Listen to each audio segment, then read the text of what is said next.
નમસ્કાર વિદ્યાર્થી મિત્રો, વિષય વિજ્ઞાન. આજ એક નવું પ્રકરણ શરૂ થઈ રહ્યું છે. પ્રકરણ 2, રસાયણ વિજ્ઞાનનું પ્રકરણ. એસિડ, બેઝ અને ક્ષાર. એસિડ, બેઝ અને ક્ષાર એવું નવું પ્રકરણ આજે શરૂ થઈ રહ્યું છે. વિદ્યાર્થી મિત્રો, મજા આવે એવું પ્રકરણ છે.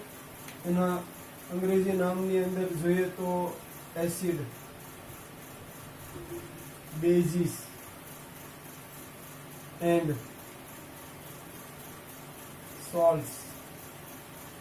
તો એસિડ, બેઝિસ એન્ડ સોલ્ટ્સ નામનું એક ખૂબ મજા આવે એવું પ્રકરણ રસાયણ વિજ્ઞાનનું શરૂ થઈ રહ્યું છે.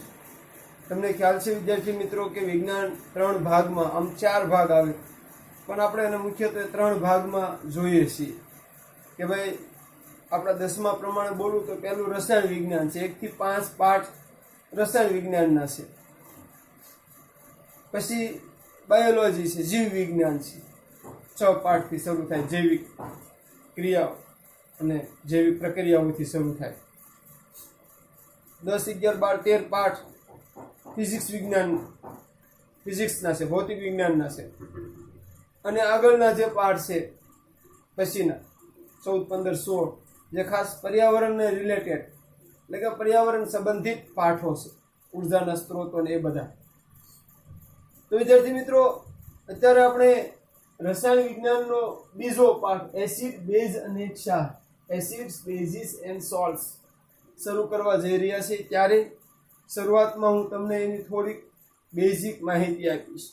વિદ્યાર્થી મિત્રો, આ શબ્દો અને આ પાઠથી તમે નાના ધોરણમાં પરિચિત છે. નવા વિજ્ઞાન મુજબ તો બહુ ખ્યાલ નથી, પરંતુ જૂના વિજ્ઞાનમાં એવો એક પાઠ જ આવતો જેનું નામ જ આ હતું, એસિડ, બેઝ અને ક્ષાર. આ જ નામનો એક પાઠ 6ઠ્ઠા અથવા તો 7મા ધોરણના વિજ્ઞાનમાં ભણવામાં આવતો, અને જે તમે કદાચ ભણ્યા છો. હવે પાઠ આવતો હશે કે નહીં આવતો હોય, પરંતુ એસિડ, બેઝ અને ક્ષારથી તમે સામાન્ય રીતે પરિચિત છો એ વાત પાક્કી છે. એ તો ભણવામાં આવ્યું છે નાના ધોરણ. તો એસિડ, બેઝ અને ક્ષાર પાઠ આપણે શરૂ કરવા જઈ રહ્યા છીએ. રસાયણ વિજ્ઞાન આવે એટલે એક બાબત નક્કી હોય 5મા પાઠને બાદ કરતા, કે એમાં જે પ્રક્રિયાઓ આવવાની એ પ્રક્રિયાને આપણે સમજીને તૈયાર કરીએ. અગાઉ મેં જેમ જણાવ્યું એમ દરરોજની પ્રક્રિયાઓ દરરોજ કરીએ. વર્ણન ઉપરથી અને સંયોજકતાની પ્રાથમિક માહિતી પરથી પ્રક્રિયા જો તૈયાર કરીશું તો પ્રક્રિયા ઈઝી બની જશે, સરળ બની જશે. પરંતુ જો આપણે એને એક ગોખવાના રીતથી કોઈ અલગ સિસ્ટમથી પાકી કરીશું તો કંઈક આપણને તકલીફ પડશે પાકી કરવામાં. અને ફરીવાર રસાયણ વિજ્ઞાનનો પાઠ જ્યારે હું શરૂ કરવા જઈ રહ્યો છું ત્યારે તમને એક ચોખવટ કરું છું, સ્પષ્ટતા કરું છું કે ખાસ પ્રક્રિયાઓ છે દરરોજની દરરોજ સમજીને તૈયાર થઈ જવી જોઈએ. એક બધા આ પાઠ 10મા ધોરણમાં કુલ 6 માર્કમાં પૂછાય છે. એટલે આપણા જે 16 પાઠ જે છે વિજ્ઞાનના, જે 16 પાઠ, આ 16 પાઠમાં હાઈએસ્ટ 6 માર્કના પાઠ છે અમુક. એટલે એમ કહી શકાય કે આ પાઠ સૌથી વધારે માર્કમાં પૂછાતા પાઠમાંનો એક પાઠ છે. હવે બ્લુપ્રિન્ટ મુજબ જોઈએ, બ્લુપ્રિન્ટને સંપૂર્ણ વળગી ના રહેવું, પણ બ્લુપ્રિન્ટ મુજબ જોઈએ તો આ પાઠમાંથી એક પ્રશ્ન 4 માર્કનો પૂછાણો હતો અને એક પ્રશ્ન 2 માર્કનો પૂછાય છે. એટલે 4 ને 2 6, 2 પ્રશ્નો પૂછાયા પાઠમાંથી. મૂળ કુલ 2 પ્રશ્નો પૂછાય, એમાં એક 4 માર્કનો પ્રશ્ન અને એક 2 માર્કનો પ્રશ્ન પૂછાય છે. એટલે કે એક સી વિભાગ, બી વિભાગનો પ્રશ્ન અને એક ડી વિભાગનો પ્રશ્ન છે એ આ પાઠમાંથી પૂછાય છે, બી અને ડી વિભાગના પ્રશ્ન. 2020માં સૌ પ્રથમ વખત આ અભ્યાસક્રમનું પેપર છે એ આવ્યું 2020નું. એમાં જે 2 પ્રશ્નો પૂછાયેલા એ તમારી સમક્ષ લખ્યા છે. કદાચ તમને અત્યારે સમજાશે નહીં, પરંતુ છતાં એક પ્રયાસ કર્યો છે કે તમને ખ્યાલ આવે કે ભાઈ પૂછાયેલા પ્રશ્નોમાં આ 2 માર્કનો પ્રશ્ન છે કે એક દૂધવાળો તાજા દૂધમાં ખૂબ જ અલ્પ માત્રામાં બેકિંગ સોડા ઉમેરે છે. કદાચ બેકિંગ સોડા તમારી માટે નવો શબ્દ છે, પરંતુ એનું જૂનું નામ ખાવાનો સોડા, જે કદાચ તમારા ધ્યાનમાં આવ્યું છે, અથવા ઈનો જે બજારમાં મળે છે. આ ઈનોમાં બેકિંગ સોડા હોય છે, ઈનો સોલ્ટ. તો એક દૂધવાળો જે છે કે તાજા દૂધમાં ખૂબ જ અલ્પ માત્રામાં બેકિંગ સોડા ઉમેરે છે.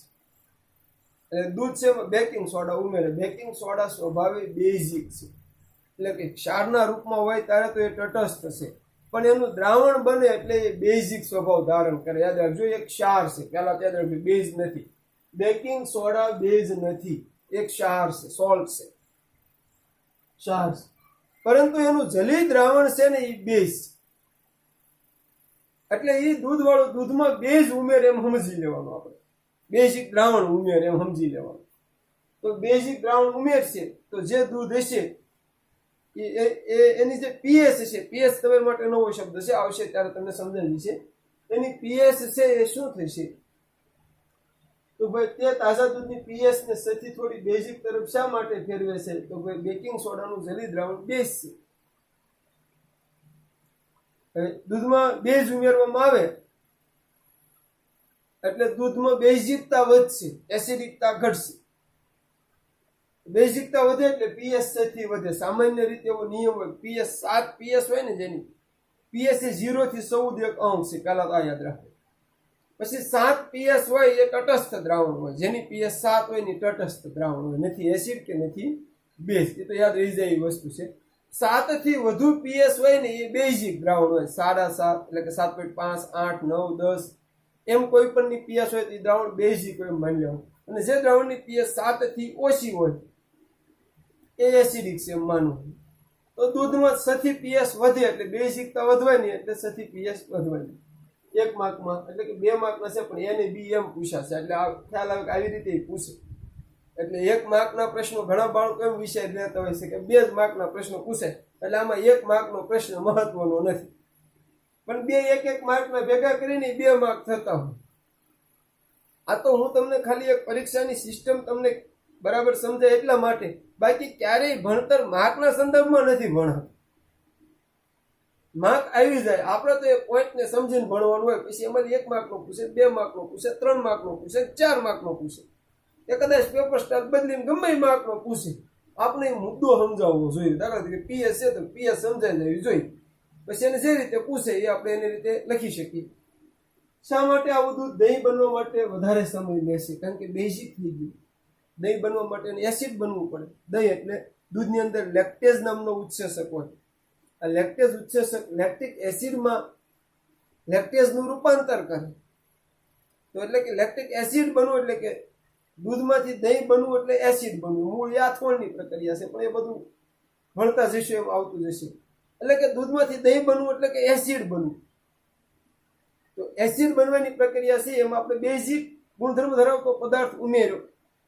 એસિડ બનવાની પ્રક્રિયામાં શું લાગવાનું? સમય લાગવાનો. તો એટલે હવે આવશે શા માટે આવું દૂધ દહીં બનવા માટે વધારે સમય લેશે? તો ભાઈ એની બેઝિકતા વધી, એની પીએસ વધી.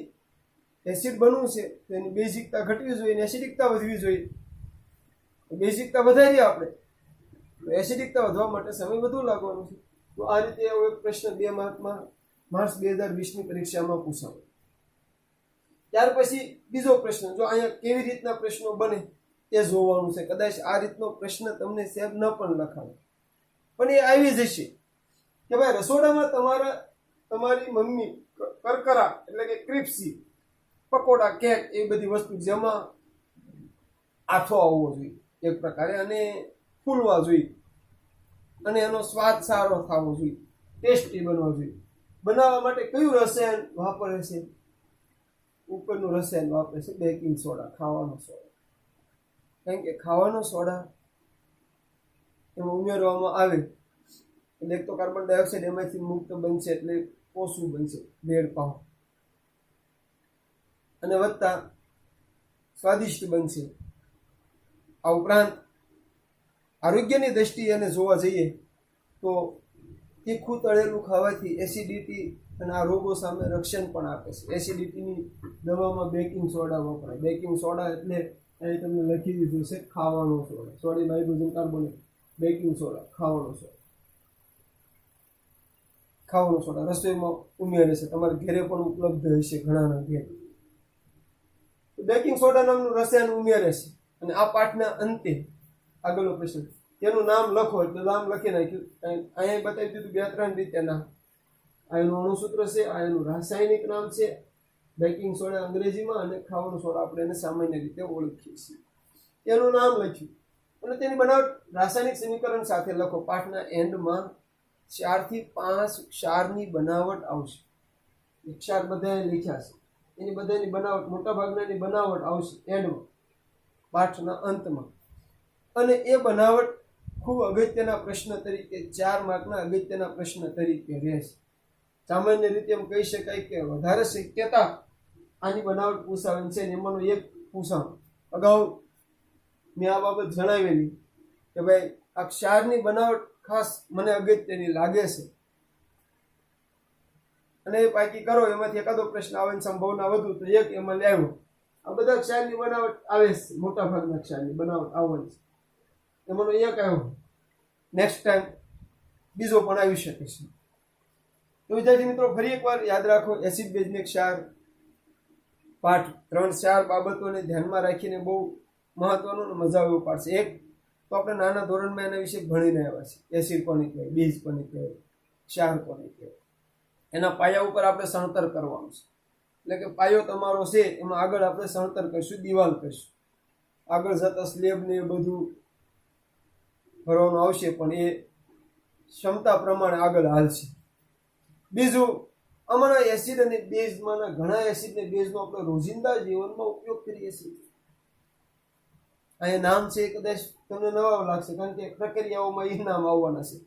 પણ છાશ જે આપણે દરરોજ ખાવામાં ઉપયોગમાં લેતા હોઈએ છીએ, છાશ, લીંબુ, બધા એસિડના ઉદાહરણો છે. દૂધ, પછી સાબુ છે એ બેઝનું ઉદાહરણ છે, સાબુનું દ્રાવણ.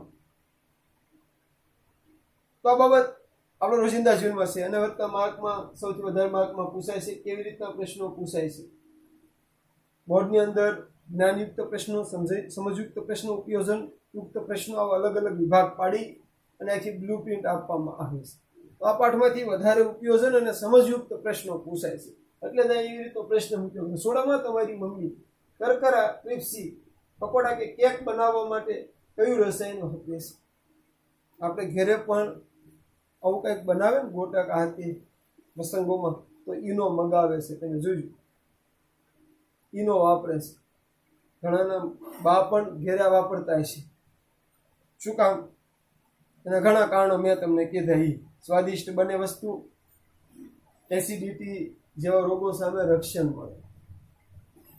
ચોપડીની અંદર એક પ્રશ્ન છે કે અમુક એવું વધારે ખાવાથી જો એસિડિટી થઈ તો એના ઉપચાર માટે તમે શું સૂચવશો? એવું લખ્યું છે કે લીંબુનું શરબત પીવાનું સૂચવશો, બેકિંગ સોડાનું દ્રાવણ પીવાનું સૂચવશો. એવા 2-3 નામ લખ્યા છે. તો એસિડિટી થવાનું કારણ એક જૈવિક પ્રક્રિયા નામનો પાઠ આપણે જોઈશું ત્યારે તમને ખ્યાલ આવશે. એટલે કે એસિડિટીનું આમાં જ આવવાનું છે આપણી આ પાઠમાં. પણ આપણું પાચન તંત્ર જે છે એ જૈવિક પ્રક્રિયામાં આવે.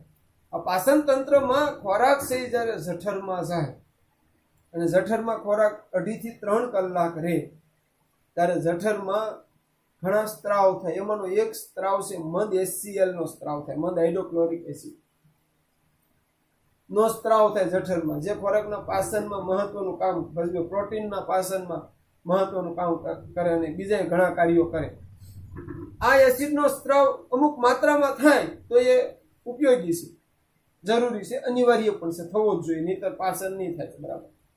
પણ એ એસિડનો સ્ત્રાવ, તમે કંઈક એવી વસ્તુ ખાધી કે જેને કારણે એસિડનો સ્ત્રાવ વધારે માત્રામાં થયો તો એસિડ સ્પર્શીય દાહકો, તમે નાના ધોરણમાં આ ગુણધર્મ સમજાય છે. એસિડ સ્પર્શીય દાહકો એટલે એનો છાતીના ભાગમાં સ્પર્શ થાય એટલે એમાં બળતરા થાય, પેટમાં છાતીમાં બળે. આ એસિડિટી નામનો રોગ છે. તીખું તળેલું આવું બધું ખાવાથી એસિડિટી થવાની સંભાવના વધે છે. વધારે માત્રામાં ખાવાથી ઘણા બધા કારણો છે. અને એસિડિટી એક સામાન્ય રોગ બની ગયો છે. એટલે રોગ એ સામાન્ય છે, પરંતુ સામાન્ય રોગ કહેવાનો અર્થ મારો મોટા ભાગના એસિડિટી હોય છે. તો એ માટે બેકિંગ સોડા બેસ્ટ, યાદ રાખજો, સૌથી શ્રેષ્ઠ ઉપાય છે બેકિંગ સોડા. મતલબ બેઝિક પદાર્થ લે. એટલે એસિડ વધ્યો, તમે બેઝ આપો તો બેઝ એસિડની માત્રા ઘટાડે. દૂધમાં જોયું ને જેમ બેઝ એસિડની માત્રા ઘટાડે. એસિડની માત્રા ઘટે એટલે આપણે બળતરા થાય એમાં રાહત. એલોપેથી દવા લેવા તમારામાંથી ઘરમાંથી કે તમારે કંઈક ગયા હો, આપણે પ્રાર્થના કરીએ કે એલોપેથી દવા લેવી જ ન પડે. પણ આવું કંઈક બન્યું કદાચ તો મોસ્ટ ઓફ 99% એલોપેથી દવા, ખાસ કરીને દુખાવાની કોઈ પણ ટીકડી આપે ડોક્ટર, ભારે એસિડિટી આપશે. કારણ કે દુખાવાની ટીકડી લેવાથી એસિડિટી થવાની સંભાવના વધે એટલે આપે તે. અને મોટા ભાગે એસિડિટીની ટીકડી નહીં ના કોઠે તમને કીધું ભૂખ્યા પેટે પીજો એમ કીધું, જેમાં પહેલા પીજો, લગભગ એ દવા એસિડિટીની જ હોય. તો આ બાબત સાથે સાથે આવી એટલે ભણી લીધી. રસાયણ વિજ્ઞાનનો પાઠ છે, પ્રક્રિયાને સાથે સાથે ધ્યાનમાં લેજો. જે વિદ્યાર્થી ધાતુ અને અધાતુ પાઠ શરૂ કર્યો તે પહેલા મેં તમને અમુક મહત્વની બાબતો લખાવી હતી, એમ આ પાઠમાં પણ હું તમને એટલી મહત્વની બાબત લખાવું છું કે આ બાબત જો તમને તૈયાર રહેશે તો આ પાઠ તમારી માટે 50 થી 60% સરળ થઈ ગયો. અત્યાર દિવસથી સરળ. એની પ્રક્રિયાઓ આવશે કે એસિડની બેઝ સાથે પ્રક્રિયા આવે એ મુદ્દો, અને એ પ્રકારની પ્રક્રિયા પાઠમાં અલગ અલગ રીતે 5-6 વખત આવે. એસિડ અને બેઝ તમને આવડે છે. એસિડ લખો, બેઝ લખો, સંયોજકતાનું નોલેજ હશે તો પ્રક્રિયા ગોઠવી નહીં પડે, યાદ રહી જશે. તો વિદ્યાર્થી મિત્રો, પાઠ 2 પ્રકરણ 2 એસિડ, બેઝ અને ક્ષાર બોર્ડની બ્લુપ્રિન્ટ પ્રમાણે 6 માર્કમાં પૂછાય, પણ આપણે બ્લુપ્રિન્ટને વળગી જ રહેવું નહીં. હાવ 6 માર્કમાં પૂછાય છે.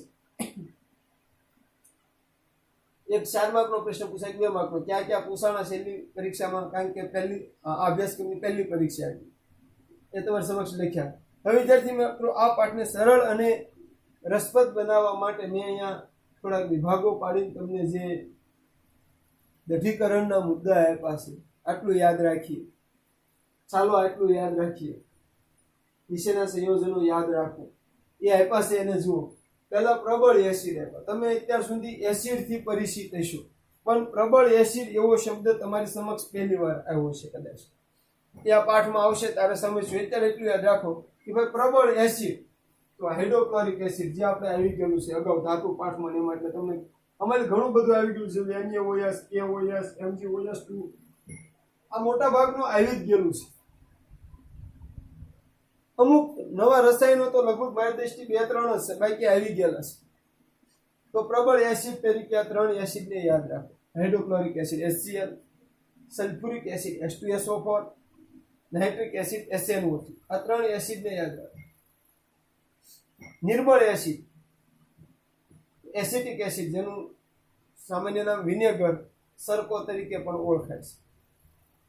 આવા કોઈ નામથી પ્રશ્ન બનતા હોય એટલે 2-3 નામ આપવાનો પ્રયાસ કર્યો. H2CO3 કદાચ તમારી માટે નવું નામ હશે. Carbonic acid H2CO3, acetic acid CH3COOH, acetic acid vinegar, સરકો. Carbonic acid H2CO3. તો આ પ્રબળ એસિડ, નિર્બળ એસિડ. હવે પ્રબળ base NaOH, sodium hydroxide, OH લાગે એટલે hydroxide. KOH, potassium hydroxide. Mg(OH) magnesium hydroxide. હજી એલ્યુમિનિયમ હાઇડ્રોક્સાઇડ આવે, કેલ્શિયમ હાઇડ્રોક્સાઇડ આવે, આ બધા આવશે.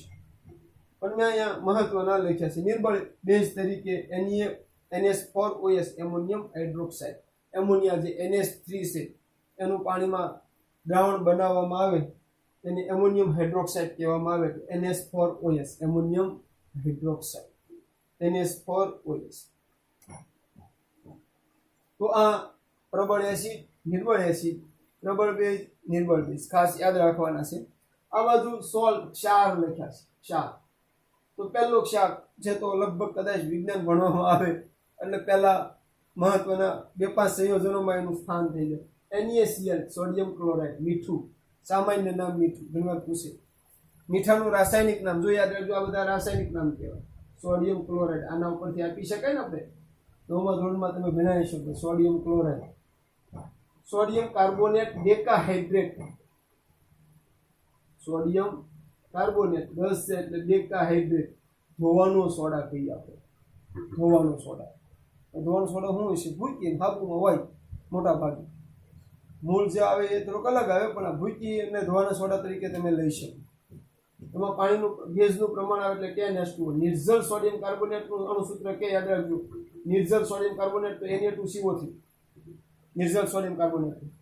Sodium hydrogen carbonate, baking soda, ખાવાનો સોડા, NaSCO3. એનો તમે ક્યારેક બજારમાં જોઈએ છે અથવા ઘરે જોઈએ છે. રસોઈ ખાસ કરીને પ્રસંગોમાં રસોઈ બનાવવામાં એનો ઘણા લોકો વાપરે છે. એમોનિયમ ક્લોરાઇડ NH4Cl નવસાર તરીકે ઓળખાય, જે પણ એક ક્ષાર છે. જીપ્સમ શિરોડી, આપણે જે શિરોડી લાવીએ છીએ જુદા જુદા કલરની શિરોડી, એનું અણુસૂત્ર છે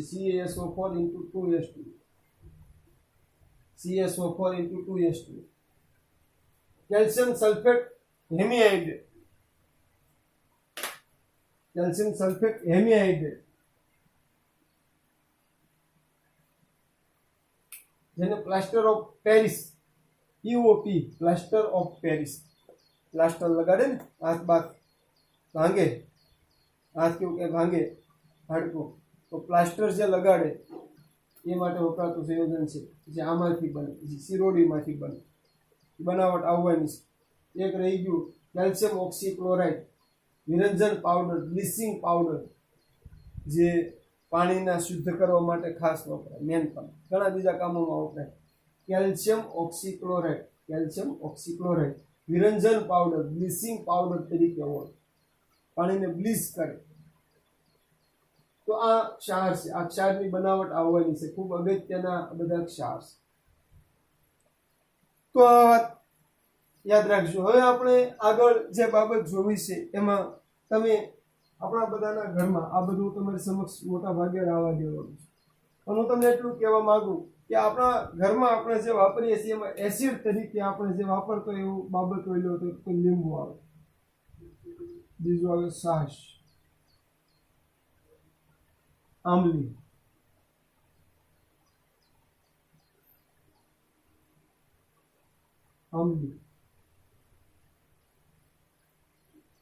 પછી ટામેટાનું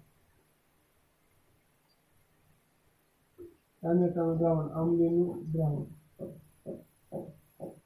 યાદ રાખજો. હવે લીંબુ જે છે, આ લીંબુ, આમાં સાઇટ્રિક એસિડ રહેલો છે. લીંબુ,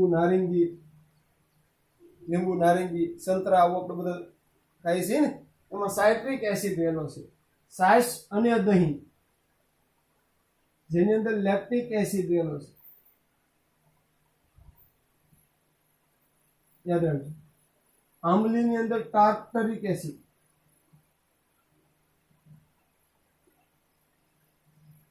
અને ટમેટાની અંદર ઓક્ઝેલિક એસિડ.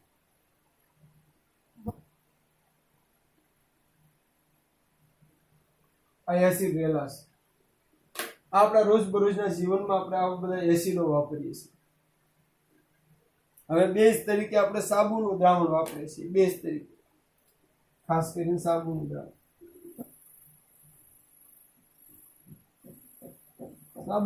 એટલે એનું ધોવાના સોડાનું દ્રાવણ થયું, સાબુનું દ્રાવણ વાપરીએ છીએ. આ બધા તો છે જ તે, પણ સામાન્ય રીતે આપણે જે પ્રયોગ કરવામાં વાપરીશું એ તમારી સમક્ષ લખ્યા છે.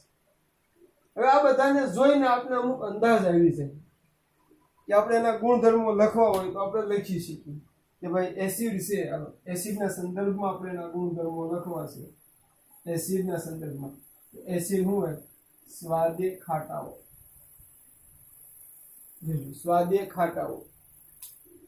પછી સ્વાદે ખાટા, પછી સ્પર્શે દાહકો. તમે લીંબુના ટીપા છે જમીન પર પાડ્યા છે, તમને ખ્યાલ હશે. સ્પર્શે દાહકો, સ્વાદે ખાટા હોય, સ્પર્શે દાહક હોય. પછી ભીના, ભૂરા લિટમસ પેપરને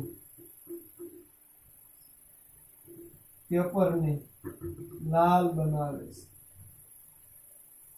છે. ભૂલા એસિડ ભૂરા લિટમસ પેપરને લાલ બનાવે. સૂત્ર યાદ રાખજો, એ ભૂલા એસિડ ભૂરા લિટમસ પેપરને લાલ બનાવે છે. ત્યાર પછી એસિડનો એક ગુણધર્મ, એસિડ ધાતુ સાથે જે આવી ગયેલો છે તમારે, ધાતુ સાથે પ્રક્રિયા કરી H2 વાયુ મુક્ત કરે, ધાતુ સાથે પ્રક્રિયા કરી H2 વાયુ મુક્ત. આના બેઝના સંદર્ભમાં લો આપણે, બેઝના સંદર્ભમાં તો બેઝ સ્વાદ્ય તુરા હોય, સ્પર્શે ચીકણા હોય. સાબુનું દ્રાવણ હાથમાં આપણે કરેલું છે, આપણે ખ્યાલ છે. સાબુનું દ્રાવણ તમારી સમક્ષ બનાવેલું છે. આ સાબુનું દ્રાવણ છે. આ સાબુનું દ્રાવણ આપણે હાથે આ રીતે ગયેલું હોય આપણે ખ્યાલ છે.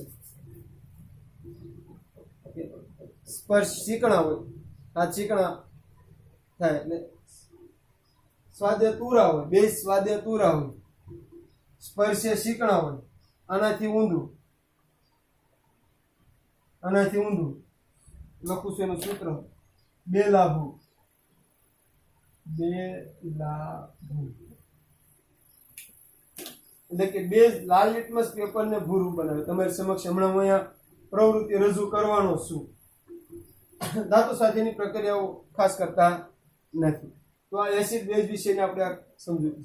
સામાન્ય રીતે એવો જે પદાર્થ કે જેને આપણે ચાખીને સ્વાદથી નક્કી કરી શકીએ એમ હોય જે પદાર્થની, તો ખાટા કે તુરાના આધારે આપણે એસિડ બેઝની કસોટી કરી શકીએ. પણ બધા જ પદાર્થો આપણે એ રીતે કાંઈ કરી શકતા નથી. ખાસ આ બધા એસિડો અને બેઝને વાપરવામાં ધ્યાન રાખવું પડે, કંઈક મોટું નુકસાન ન થઈ જાય પણ જોવું પડે. તો વિદ્યાર્થી મિત્રો, આ માટે બે પ્રકારના શોષક વપરાય છે. શોષક કહેવાય છે, બે પ્રકારના શોષક વપરાય છે. ખાસ મારે આ ભૂમું નથી, એની અંદર સમાવી દેવું છે, એટલે હું એ રીતે થોડું કામ કરીશ. કે ભાઈ બે પ્રકારના શોષક વપરાય છે. શોષક એમાં એક પ્રકાર છે કુદરતી શોષક. કુદરતી શોષકની અંદર આવશે લિટમસ પેપર નથી, લિટમસ, હળદર. આ બે નામ આપ્યા છે. સિવાય લાલ કોબીજના પાન આવે, અમુક ફૂલો આવે, જાસૂદનું શોષક બનાવેલું હોય, તમે ક્યારેક જોયું છે. જાસૂદના ફૂલને તોડી લેવાનું, પછી એને પાણીમાં ઉકાળશું એટલે શોષક તરીકે વપરાય. કુદરતી શોષકમાં ખાસ લિટમસ અને હળદર. હળદર વિશે આપણને ખબર છે. લિટમસ એ લાઇકેન નામની એક વનસ્પતિ હોય. આ વનસ્પતિમાંથી એનું નિષ્કર્ષણ કરવામાં આવે. જાંબુડિયા રંગનું દ્રાવણ બને, જાંબુડિયા રંગનું દ્રાવણ. જે દ્રાવણ એસિડી નથી, બેઝી નથી, એ દ્રાવણ જાંબુડિયા રંગનું જ રહે. એટલે લિટમસ અને હળદર બે કુદરતી શુષ્કો છે. કૃત્રિમ શોષક, કૃત્રિમ શોષક તરીકે આવશે મિથાઇલ ઓરેન્જ.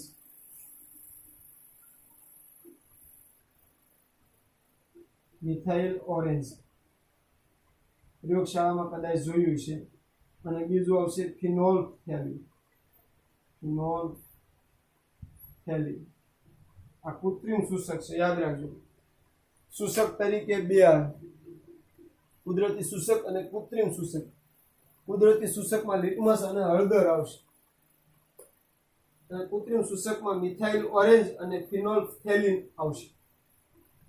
તો વિદ્યાર્થી મિત્રો, આપણે અમુક પ્રવૃત્તિ કરીશું લિટમસ પેપરને લઈને. હું તમને લિટમસ પેપર કદાચ તમે જોયું જ હશે કે લિટમસ પેપરની આ પટ્ટી આવે. આ ભૂરું લિટમસ પેપર છે. ભૂરું લિટમસ પેપર જે બેઝમાં બોલવામાં આવશે તો એસિડમાં બોલવામાં આવશે તો એસિડ ભૂરા લિટમસ પેપરને લાલ બનાવે, પણ બેઝ ભૂરા લિટમસ પેપર પર અસર કરતું નથી. યાદ રાખજો, બેઝ ભૂરા લિટમસ પેપરને ભૂરું ભૂરું જ રહેવા દે. એસિડ ભૂરાને લાલ બનાવે, અમે બેઝ લાલને ભૂરું બનાવે તો આ લાલ લિટમસ પેપર છે. અગાઉ આપણે આને લઈને પ્રવૃત્તિ કરેલી છે. આ લાલ લિટમસ પેપર છે. બેઝ લાલ લિટમસ પેપરને ભૂરું બનાવે. આપણે અહીં 3 દ્રાવણો તમારી સમક્ષ રજૂ કરવાના છે. 3 દ્રાવણો તમારી સમક્ષ રજૂ કરીશું. જો આ સાબુનું દ્રાવણ છે, આની અંદર આપણે સાબુનું દ્રાવણ લીધેલું છે. આમાં આપણે લીંબુનું દ્રાવણ લીધેલું છે. લીંબુ એટલે એસિડ છે. આ સાબુનું દ્રાવણ, બેઝ થયું, અને એક પાણી લીધેલું છે, નિસ્યંદિત પાણી. આમાં આપણે નિસ્યંદિત પાણી લીધેલું છે, જે એસિડ પણ નથી, બેઝ પણ નથી, એટલે કે એ તટસ્થ છે.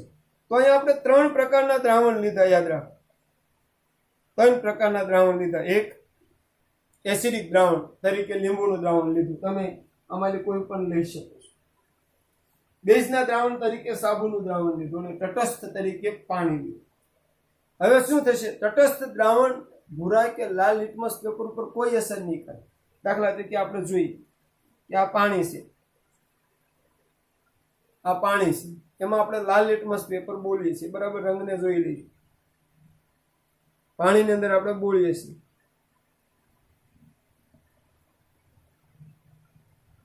ફરી વાર રંગનું અવલોકન કરો. લાલ ને લાલ જ ફરી વાર બોલીએ છીએ, જોઈશું. તો લાલ ને લાલ જ છે, એટલે કે તટસ્થ દ્રાવણ લાલ કે ભૂરા લિટમસ પેપર ઉપર કોઈ અસર કરતા નથી. હવે આ તટસ્થ દ્રાવણમાં આપણે ભૂરું લિટમસ પેપર બોલીએ છીએ, જોઈશું, બરાબર.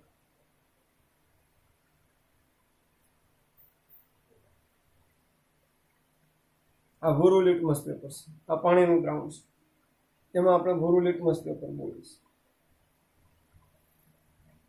ભૂરું ને ભૂરું ખાલી ભીનું થયું. તો તટસ્થ દ્રાવણ કોને કહેવાય? એક પરખ આપણે કસોટીના આધારે. તો ભાઈ જે દ્રાવણ લાલ કે ભૂરા લિટમસ પેપર ઉપર કોઈ અસર ન દર્શાવે એને તટસ્થ દ્રાવણ કહેવાય. હવે આપણે જોઈએ, ભૂરું લિટમસ પેપર છે એને આપણે એસિડના દ્રાવણમાં બોલશું. એસિડ તરીકે આપણે જે લીંબુનું દ્રાવણ લીધું છે તે, એમાં આપણે ભૂરું લિટમસ પેપર બોલીએ છીએ. રંગ બરાબર ધ્યાન જોઈ લેજો. એસિડનું દ્રાવણ છે, ભૂરું લિટમસ પેપર છે. હું બોલું છું, તમે જોઈ શકશો.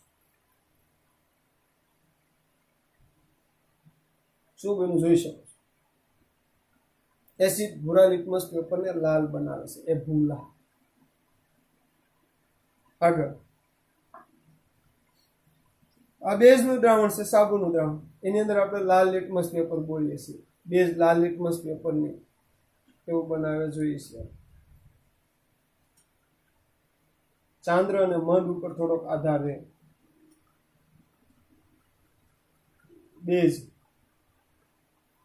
બેઝ લાલ લિટમસ પેપરને ભૂરું બનાવે.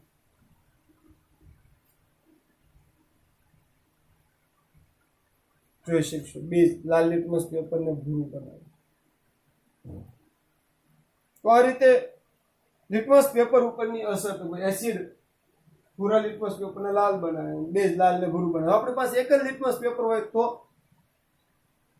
એસિડમાં બોળી દેવાનું, એટલે લાલ બની ગયું. જોઈએ અડધો રંગ એટલે જ રાખ્યો, ભૂરું લાલ બની ગયું, એટલે એસિડની પરખ થઈ ગઈ. બેઝની પરખ કરવી છે, તો બેઝની પરખ કરવા માટે એને બેઝમાં બોળો.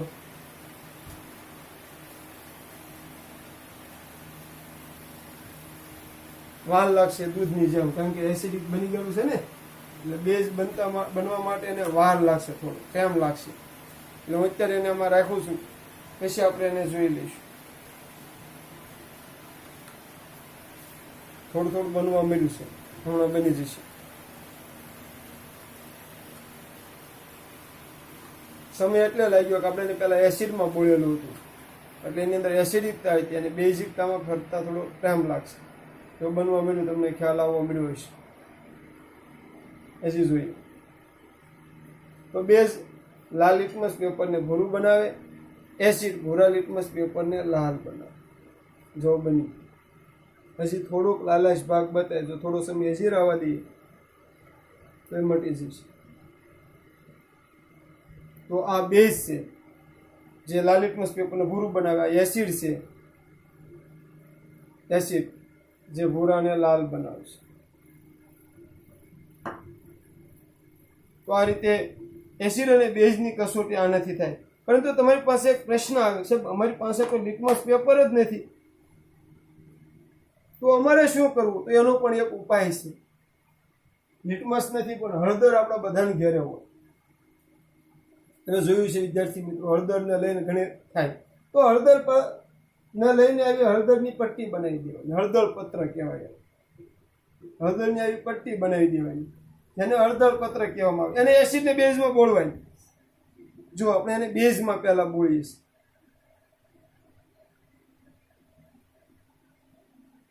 એક હળદર પત્રની પટ્ટીને આપણે બેઝમાં બોલી છે અને એને મૂકી દીધી છે. બીજી એક હળદર પત્રની આપણે પટ્ટી લીધી અને એને એસિડમાં બોલીએ છીએ. પછી આપણે એના રંગનું અવલોકન કરીશું.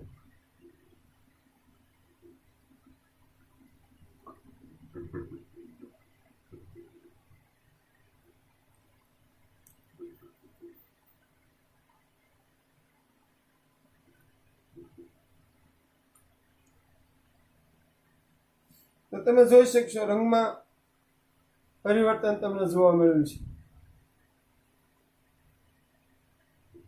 કથાઈ જેવા રંગમાંથી પીળો રંગ જોવા મળ્યો છે એસિડમાં બોલવા. તો આવું જો પરિવર્તન થાય કોઈ પણ તો એસિડ હોય. તો આ રીતે આપણે જોઈ શકીએ છીએ. રોજિંદા જીવનમાં સફેદ કપડા ઉપર કઢી જે હળદર નાખીને બનાવી એના ડાઘ પેડાવીને આપણે એને સાબુથી ધોવાનો પ્રયત્ન કરીએ છીએ તો રંગ પરિવર્તન થશે. તો આ રીતે બે બાબત આવશે. જોઈ શકો તમે એસિડમાં બોલેલી પટ્ટી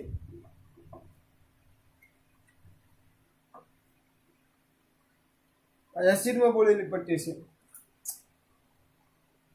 આ બેઝમાં બોલેલી પટ્ટી છે, કથાઈ રંગની થઈ, આ પીળા રંગની. તો આના આધારે હળદર પત્રની મદદથી પણ તમે આ પ્રવૃત્તિ કરી શકો છો. વિદ્યાર્થી મિત્રો, મજા આવે એવો પ્રવૃત્તિવાળો પાઠ છે. પ્રેક્ટિકલ કરીશું. સાસ લીંબુ આપણે બધાને ઘેરે હોય, હળદર પત્ર આપણા બધાને ઘેરે હોય. જાસૂદના ફૂલનું તમે સૂચક બનાવી શકો છો. તો આવી રીતે આપણે અલગ અલગ સૂચક બનાવીને જે ઉપલબ્ધ સૂચકો છે એની મદદથી રસપ્રદ માહિતી મેળવીશું. એસિડ બેઝ અને ક્ષાર વિશે આપણે આ બાબતની જાણકારી છે એ જોઈશું. ખાસ સમજાવવું જોઈએ. આ આખું હોવું જોઈએ. ખાસ જોઈ લો બરાબર એકવાર.